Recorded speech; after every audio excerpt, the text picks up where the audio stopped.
All right, guys, please bear with me. This is currently being recorded on my phone because I cannot figure out how to get this document camera to work. So I'm still going to be using my 3 different colors. I am just going to be using or doing our factoring steps that we learned Wednesday and Thursday. I'm just going to do a couple problems with you before you start doing your practice, and then you will have a review that has a couple application problems on it to do after that practice. And I will see you in class Wednesday or Thursday. So let's get started. Factor the following polynomials. All right, every single time your first step is to write your A, your B, and your C. So my A for this one is in front of x squared, which is 25. My B is 10, and my C is 1. We know that we're going to do A times C, which is going to be 25, and we're going to find our factors of 25. We want these factors to add up to give us 10. Well, there's only so many factors of 25, so honestly, I'm not even going to put this one in the calculator because the only way to get it is 1 times 25 and 5 times 5. So let's think about this. 5 plus 5, 10, or 125, 10. Obviously, it's 5 plus 5. You want them to add to give you 10, but multiply to give you that 25. So now that I have 5 and 5, I'm going to make 2 fractions with them. And then I'm going to think about what goes on the bottom of that fraction. On the bottom of that fraction is always A and then just an X after it. So my A is 25, so I'm going to say 25X for this one, 25X. Now we know that we have to put these down. Reduce these. So in order to reduce them, what we're going to do is we're going to do alpha y equals enter, and I'm going to do 5 over 25 just to make sure I get the correct answer, and it reduces it for me to 1 over 5. So that means I'm going to have 1 over 5x and 1 over 5x because they're the exact same thing, right? Now that they're reduced, I'm going to do bottoms up, and this is going to turn into 5x plus 1 times 5x plus 1. Done. Okay, my next one does get a little bit more difficult because your A, B, and C are not the prettiest numbers, and I've got 2 negatives, which means one factor is going to have a minus sign and one factor is going to have a negative sign. I'm still going to do my A, B, C. I'm going to move it up here though so I have enough room. A is in front of 9, or A is in front of y squared, which is 9. My B is a negative 12, and my C is a negative 4. 9 times negative 4 gives me negative 36. So I've got to find my factors of negative 36 that add to equal B, which is negative 12. So I'm going to go to y equals, and I'm going to do negative 36 divided by x to find my factors. Then I'm going to do second graph. So one is going to be positive and one is going to have to be negative. So I'm going to go here. I see. Can I zoom in on this? Oh, a little bit. There we go. I've got 1 and 36. Negative 36. Literally never going to reach 12. I've got 2 and negative 18. That could be close. I'm going to write that down. 2, negative 18. I've got 3 and 12.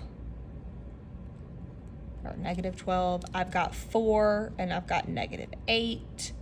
What? Yeah, 4, negative 8. No, Holland. It's negative 9. All right. And then I've got 6 and negative 6. All right, which one's going to give me negative 36? But add to be negative 12. Let's see. I mean, I'm going to be really honest. I don't see anything. Yeah, I mean, look, I'm just scrolling and scrolling. I can't find anything. 8 and negative 18. 2 and negative 18, that's going to be like either a negative 16. No. This would be 9. This would be 5. This would be 0. Not factorable.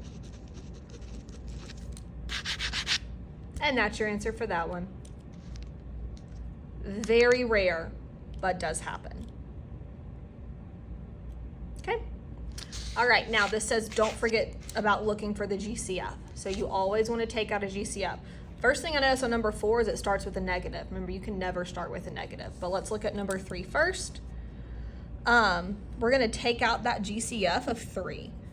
If you don't ever know what your GCF is, just start with the lowest number. The lowest number in 3, negative 18, and negative 21, 3. So I'm going to take a 3 out, and then I'm going to rewrite my equation. 3 divided by 3 is 1, so I'm going to get y squared. Negative 3 divided by, negative 18 divided by 3 is negative 6y. And then negative 21 over 3 is negative 7. Here's the thing. I am going to underline my GCF so I don't forget it. And my A, B, C are going to be here now. This is no longer in use. So my A is going to equal 1. My B is going to be negative 6.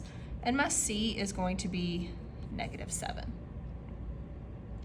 So if you take out a GCF, again, this is no longer in use. This is your new equation that you're using for your ABC. 1 times negative 7 is negative 7. And you need them to add to be negative 6. Well, there's only 2 factors of negative 7. Negative 1 and 7, and 1 and negative 7. So I just need to know which ones add to be negative 6. That's going to be the 7 being negative. So I now have a positive 1 and a negative 7.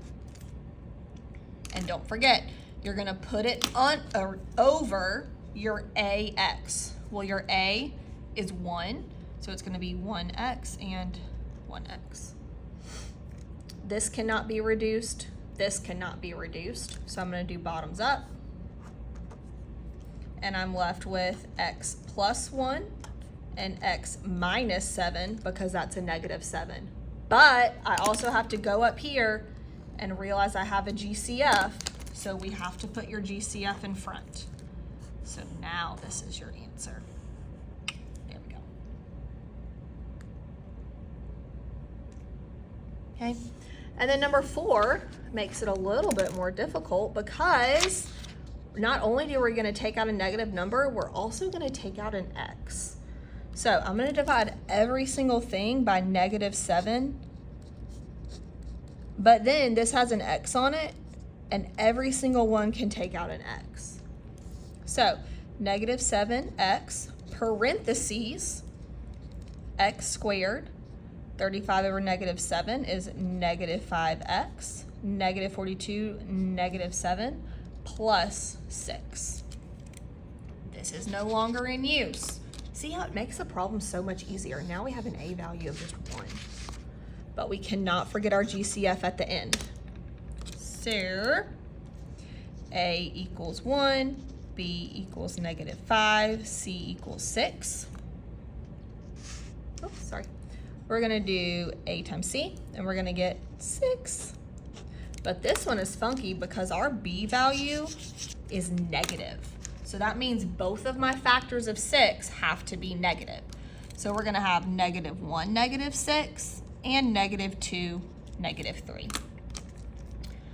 Negative 1 plus negative 6 is going to equal negative 7. Negative 2, negative 3 equals negative 5. So that will be the one that we're using. So negative 2, negative 3. Divided by your AX would just be 1x because your A value is just 1 now because you took out your GCF. They're already reduced.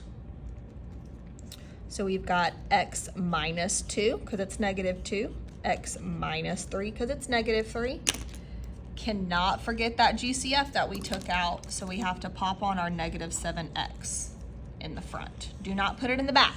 You have to put it in front. Front.